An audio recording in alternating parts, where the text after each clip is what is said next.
Susie, I've always wanted to bring us say that. bring us into this segment.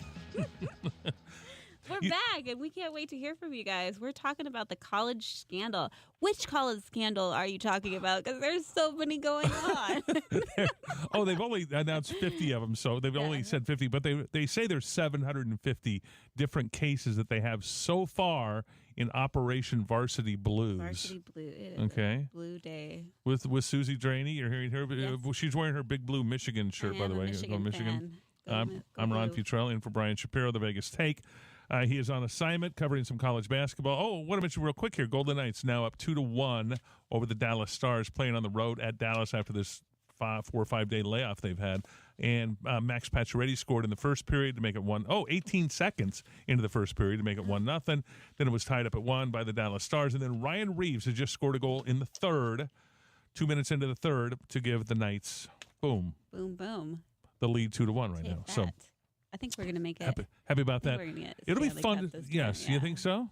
We got to believe Why in not? something, right? They've been around for 2 years. It's about time. I'm sick of exactly. We've waited long enough. To win the cup. Okay, our phone number. You can call, interrupt us with any open lines all day tonight, whatever you want. 702-257-KDWN or 257-5396. If you call, I want to find out where you're calling from, because now it's nighttime, and this is the one thing I learned in broadcasting school, that I still remember. Yes. Is that AM signals are different than FM signals. AM signals bounce. Oh, so they change when that goes. When it gets nighttime, AM signals bounce. That's why you can hear AM, like KDWN, is a 50,000 watt clear channel AM station, meaning they don't turn their power down. They keep it at 50,000 watts day and night. So that 50,000 watts becomes a boomer in the atmosphere, and it bounces the signal all over the place. That I did learn. I feel like the liberals would blame this on climate change. They would. They would. It's bouncing. The AM signals are bouncing. That's it, just because of climate change. Even further. We only have 12 years left. We only have 12 years before the planet's gone. But anyway, is that the new numbers? Is that the new data out? Yeah, the new data is 12 years. That's what ODC said. OCD. What's her name? OCD? Just rack up a bunch of credit card debt. Just take. Is that her name? What did I get the acronym wrong? Johnny, help me. Oh, it's not OCD. Oh, okay. AOC. Oh, AOC, what she said. The bartender, right? Can we just refer to the bartender? 12 years left to make it happen, and so the kids walked out of school today because of that. And I do have weather. That's terrible. Yeah. Well, if we do you really encourage people to go out into the weather element when you're saying that it's bad and if climate change doesn't change? I mean, wouldn't you be like, everybody stay inside? Stay inside. Turn the air conditioner on. Wait, no, that's causing more climate change. Wait, don't eat meat. That's the cow farts. Yeah. It's and after all we could do, we could sit here for 20 years and not do any. We could not use any carbon. By the way, and all it would take is one volcano in Iceland to ruin everything. That one small volcano would ruin everything that we supposedly felt like we did.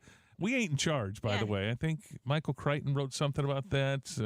George Carlin. Took that and made a pretty good comedy routine. Yeah, with it. We're not in charge. Somebody else is in charge. So let's just let that go. But there was a guy, Paul Ehrlich, 1968, wrote a book called The Population Bomb, where he said at that time, by the 1970s, now this is 68 when this book got released, by the 1970s, hundreds of millions of people in the world would die because of overpopulation and 70s? Climate change. He said in 1968 that in the 70s. He then changed it to say the 70s and 80s. Right. That would happen by then. He then added a few more years to it. But then he didn't take into consideration birth control and all that. Yeah. Well, I don't know. Science. Or that we would, science, we would be able to have better techniques to grow food and feed the world from here, the land of the free, home of the brave. And that capitalism would help greatly reduce world hunger. Then, okay. I don't get hungry just talking about this right now. I haven't had dinner. Al Gore with his whatever that movie, The Inconvenient Lie, The Inconvenient Truth. Yeah. Yes. He said we had 10, 12 years.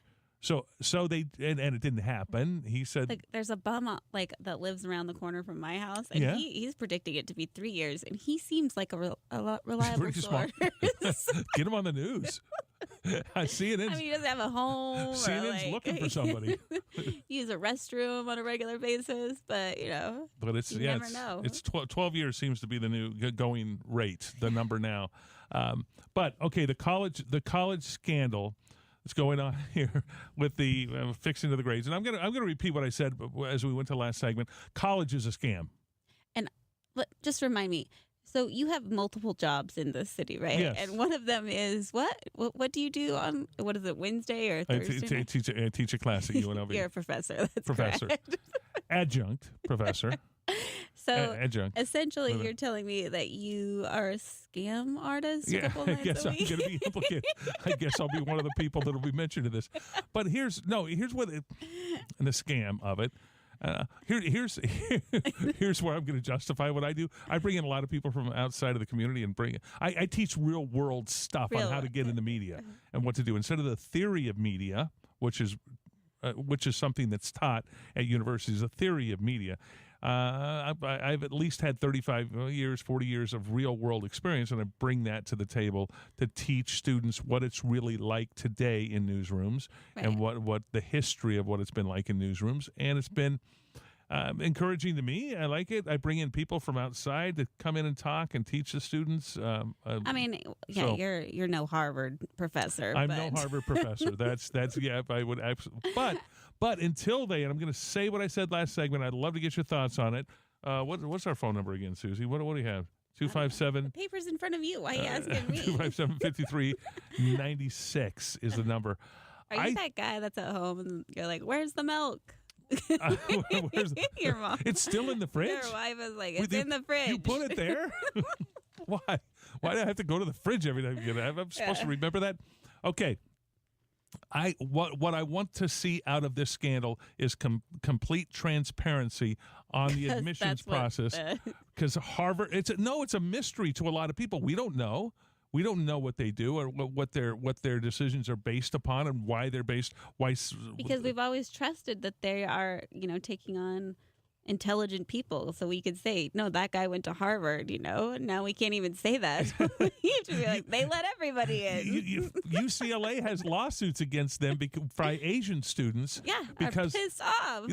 They're not happy because they are not getting admitted because UCLA says it has too many Asian students, and they meet the qualifications and above, but they're taking other ethnicities because they feel that that's more important than getting the most qualified.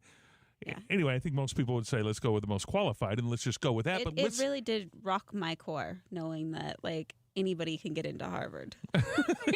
As long as Felicity Huffamn is your mom. Yeah, as long as she is, my mom, then I've got a chance. She's paying off Rick Singer with all that money. But And I could get a YouTube video because, I'm looking for that. Are you going to be a social media influencer? No, I barely can influence my dog to go outside. Okay, so that's just checking. That's not happening. Okay, so here we go. I'm going to read from this story here. There's a rapper by the name of Malcolm Abbott. You all know him, I'm sure. Absolutely. Yeah, he lays some sick beats. Yes, he has sick beat. He has a name. I'm going to find out what his name is. But anyway, I thought they weren't rappers anymore. I thought they liked to be called DJs. Okay, let's say DJ, rapper, DJ, whatever. Malcolm Abbott, the aspiring rapper son of New York food and beverage distribution executive Gregory Abbott and his wife, Marcia, both are charged now in Operation Varsity Blues for trying to get him into college. And he's got a giant blunt. A blunt, for those who don't know, are legal is a marijuana cigarettes. I see. He says, I believe everyone has a right to go to college, man. His rap name, but you know this already, is Billa. Malcolm. His rap name is Billa. He punctuated the point by promoting his new album. Check out my CD, man. It's called Cheese and Crackers, which you need after you smoke the blunts. Right? Yeah. Okay. So his parents are in trouble for this. But he's saying, man, you should just let them go ahead and do whatever they want to do. Okay. Well, I mean, he seems like a reliable source. Yeah. No, he is the guy I'd go to. Let's go. We have Dave. Dave on line 41. Hi, hey, Dave. Dave? Maybe he's on 42. Oh, hey, you just asked me a question. Go ahead. What's up? Sorry. You wanted to know if I was from Las Vegas, and yeah, I'm in the Southwest. You're in Las Vegas. Okay, say something. Say hi to Susie, will you? Hi, Dave. Hey, yeah, I was going to say, Susie, Ron, you guys were both on Monday, right? Yes. Was it Monday or Tuesday. Tuesday? I think Yeah, it it was was a Tuesday. great show. It was Oh. a great show. It was a welcome respite because usually I'm finely tuned to the muffled hiss of a Brian Shapiro lit fused caller. So Yeah, he does like to nice yell to hear at something a people. little bit different.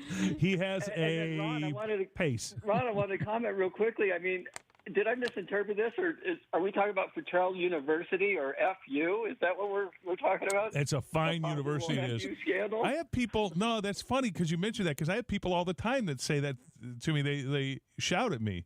Hey, what's up? F you. And I go, okay, spell the rest of the name out, will you? Okay.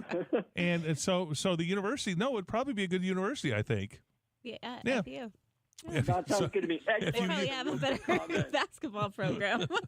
oh, we better You'll than be you, like better than Trump, UNLV. investigated sooner or later, right? Okay, what do you think? Do colleges need to open up the admissions process to the light of day, shine the light on the cockroaches here, and do this? I agree with you 1,000%, and especially with tax dollars going to most of these places. Yes. It's just a sham. And you know, it's funny, up until now, the politicians, the farthest they'll go out on a limb with this is, oh, yeah, college is not affordable anymore. Let's get you a better interest rate. Yeah. And it's like, seriously? I mean, then you're going to control costs by notching down a decimal on what I pay annually? It's just ridiculous. My sister has, she's a bachelor's and a master's, and she teaches school. And I said, how much did your education cost you? And she goes, $50,000 to teach kids to color. I'm like, oh, man. But she could have gone to Harvard if my mom loved her more and would have bribed somebody and gotten her what? How much is it to go to Harvard? I don't know. It's a lot. At least like half, well, with a bribe on top of that. Oh, count the And the bribe. books. Books, the bribes, all of them, Dave. So, yeah. Well, that's the other thing I didn't understand. If you're going to spend $250,000 a child, can't you just put that in some sort of investment trust and have them live off of what it makes? I think Isn't that a better deal than Or college? you know what? How about family counseling at that point? Like, obviously, you've messed up as a parent. That you're like, wow, we really got to spend this much extra on this kid. Like, no, maybe you should take a couple parenting classes at the Y. How to tell your children no. A good therapist at $90 an hour is much cheaper. Even if they're $200 an hour, much cheaper. You could pay me $250 an hour, and I will tell your kid that they're an asshole. Johnny, did you catch that? She got a foul I mouth. stopped. We need to, yeah. Okay, good. Okay, sorry about that. But it's, but you're so right about the fact that they are all getting taxpayer money. We have a right and obligation to know, to shine the light on their admissions process. Now that it has been called under question to a large degree with this scandal, it was questionable to begin with, but nobody's going to do that. And I have no delusions. I have no illusions or delusions. It could be either one. That politicians are going to put the screws to universities on this. Yeah, But I agree with you and Susie 100%. They're going to brush us over. Something else is going to come out in the media. Yep. I mean, wasn't it all those guys in Virginia were in trouble? And then what happened in there? Was it that grinning kid with the MAGA hat or something? As soon as the next shiny object comes out, this will be off the front gone, page. yeah. Nobody will care. It'll go right back to business as usual. Quick, look over there. No, look over there. No, there. Oh, there. Quick. All right, Dave, thanks. Thanks, Dave. Hey, thank you guys. Have a good one. Okay, line 17. We got Will. Brian What's up? probably never gets that, people agreeing with him. Oh, no, Brian does not get people to agree with him. He likes being disagreeable. does. Now, I do too, sort of, but it's you know. I don't mind it. But the problem is I'm right all the time, and Not even Brian doesn't. ever, once. Brian doesn't mind being right, wrong. He doesn't mind being wrong. I told him that. I said, Brian, good thing I like about you is you don't mind being wrong as a crazy liberal. You know? Okay, Will, what's up? Hi, Will. Well, hello. I think Brian needs deep therapy. Susie's just the one to do it, I think, too. Yeah, I don't have a degree, but I could buy one. The only credibility he has is your radio station. Either that or his daddy owns the station or he's paying for the radio show. There is no reasonable foundation for his being on air. And the reason is this: in our moment-to-moment conversations, we convey to one another little moments of assurances and rites of passage in the way we speak, and okay, you're okay. And all he does is hurt people. He gives them he tries to disparage them, he demeans them, he takes them into self-esteem, they want to participate. And I call because some of us older men have this sense of accountability where we have to see exactly what this creature is. So, having said that, moving on, okay? So I try to calm. My job is to try to. I'm the nice angel on his right shoulder, trying to calm him down at times. I'm the I feel my role. temptress. You're the, I don't know. she's the evil. I don't know how you roll that out if somebody calls somebody the horrible names that he does, and then you're still there. In my world, that's unacceptable. Now, anyway, Okay. Back to schools, right? Back to schools. Back to school, All kids. right. I called because you claim to be an adjunct professor, and I'm going to get there in a moment, okay? Okay. But in my world, if you're commingling public monies, I don't care what it is. It's the public's business is the public's business, period. Now, I don't care if it's a genital operation. I don't care what it is. If you're commingling public business, public money, and public business, it's our business. Now, what we do with that is different, okay? You're not allowed to take that public record research and then hurt somebody. Now, having said that, the school districts, if we have to solve the K through 12 school districts. They're doing moral, racial, gender, neutering, bending, social engineering on the children. I've never seen anything of this scale before in my life. It's like some type of Pied Piper mystical story or something. And not only that, if you talk to these people have gone so dark that they're no longer your children, they're their children. So what we're witnessing is something that's terribly frightening or concerning.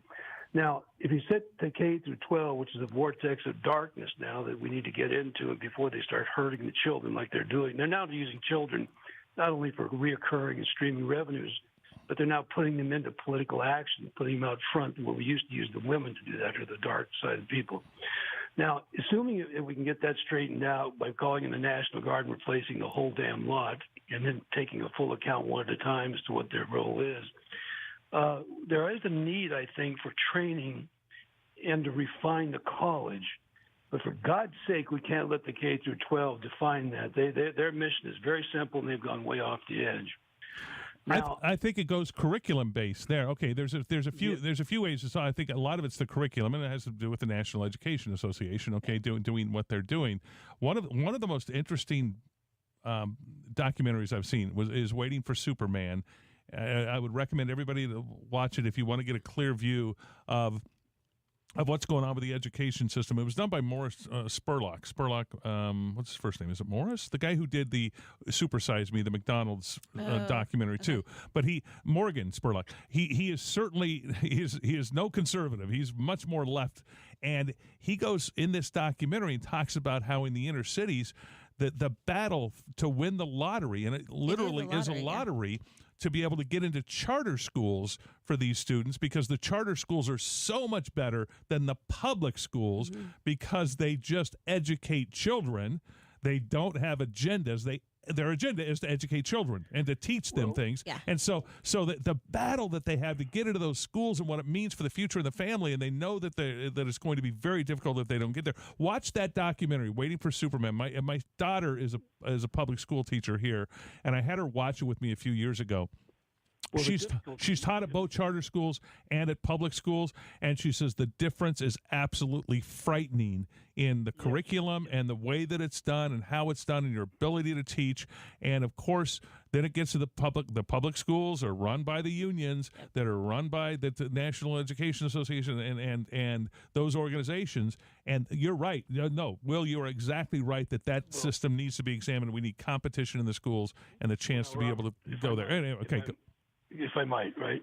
Am I still on? Yeah. I rambled on there a little bit. Well, no, that's your show. That's your prerogative. Okay. I sound like Brian a little bit. Was I right? No, you didn't. It was articulate. It was expressive. It was exchanging. It was well intended, and we sense those things as men. We're hunters, basically. Now, so if I might, yes, I agree with all those things. But to go into this in more simple terms, I have a friend who was a teacher, and these are what we call opportunistic, like the killer beehives being taken over. What they've done is they've taken over the education because we so hold our children to be so precious. Even in the realm of marriage, the children become an overwhelming priority to both of us. And they're using the children. There's about 5 subjects they were supposed to teach. And boy, you engage these people, and they go, oh, well, you don't understand. I have 5 degrees. I tell them, no, you don't understand. I don't need your 5 degrees. You're worth $18,500 a year. You're not worth $48,500 a year. This is real simple. You're supposed to teach my children how to hold discipline so that when they get as they graduate in life and evolve, no matter what the problem is, they can hold the mental function to be able to handle it.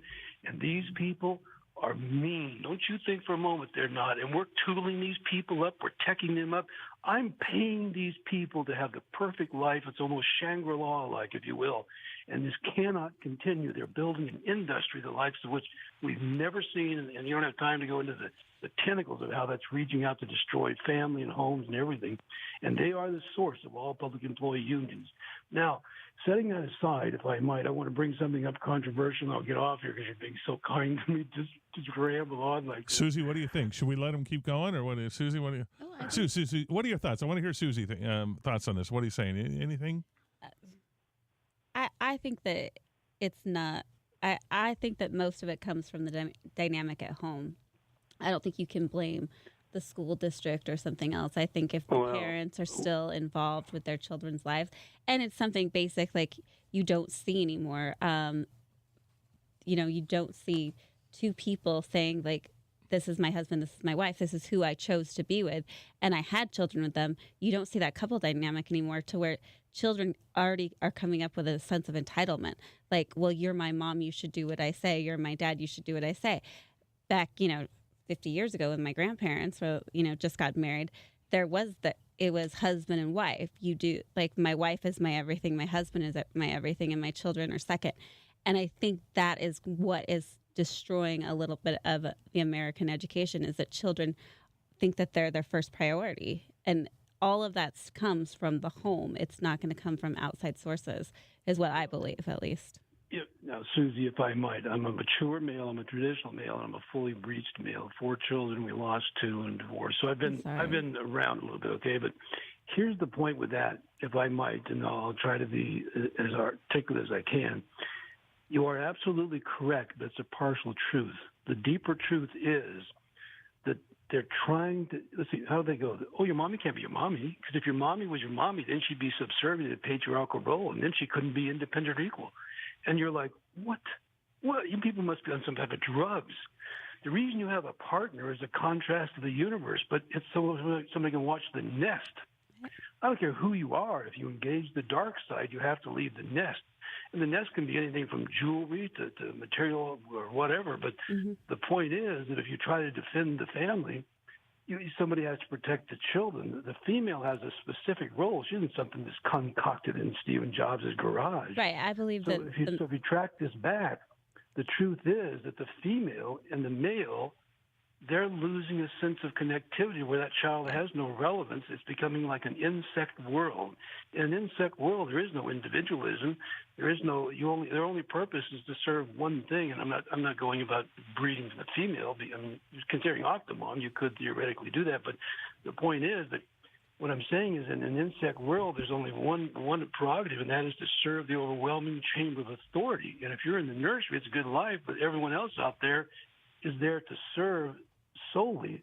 And that's what they seem to be doing, taking the children away from the mother and the father and rearing them as some new, they seem to be, again, an insect world. So I'm telling you, you're correct. But when you dig into this, whoa, where do we go now? Now we hit population, and we hit marriage, we hit child support. It's so broken between the man and the woman, and that child is now coming out. I think I'm going a little too. No, well, what you're talking about, the traditional roles are getting all jacked up. Yeah, exactly. And that's not by accident. Right. Well, right, and not only that, but in my opinion, leadership. 98% of all problems are leadership-based. Period. And we're seeing a massive, massive failure of leadership across all sectors. And if I could I bring up the one thing I wanted to leave you with for controversy? Okay. We have 1 minute. No, that's too much time for me. 30 seconds. 30 seconds. All right, here. Ron's used to that. He can get her done in 30 seconds. Thank 15. you so much for being so accommodating, letting me have this torrent of ranting. If I might, Mr. Cottrell, is it? Futrell, that's close. Just Ron. Go Ron. Ron, thank you. Ron, what is your position? I'll hang up before I hang up. What is your position on the upcoming Supreme Court hearing over the word FUCT? I don't know. I have no idea. I don't know. I don't know what the issue is. I've not heard this issue that you're talking about. About 9 years ago, this guy trademarked FUCT. If you look it up, it's a troublesome situation. But to put on there. He wanted to trademark and patent it. Oh. And he refused because they found it to be vulgar language. Right. The U.S. trade is coming up before the Supreme Court in April. They expect to have a jurisdiction by June. And I thought you were being in media. You might. Yeah, no, no. I had not heard anything. This is the first I've heard of it, so I'm going to look into it. Fascinating. It's it is fascinating discussion. So right. I'll thank you so much for what I consider this to be an enlightening discussion, and anytime you give a man like me this type of platform, it goes to show your own courage and strength and fearless nature, and I thank you for that. Will, thank you for We'll calling. call in if we ever get invited back on. Yeah, we ever really good. Thank you. Okay. So much. Our phone number is 702-257-5396. Tell us where you're calling from. We have people calling from all over the West here tonight because we are bouncing that signal all over the West. 11 Western states. Yeah. We'll take a break with Susie Draney. I'm Ron Futrell. Johnny, great job back there running the board. Brian Shapiro is on assignment at basketball. See ya. We'll be right back.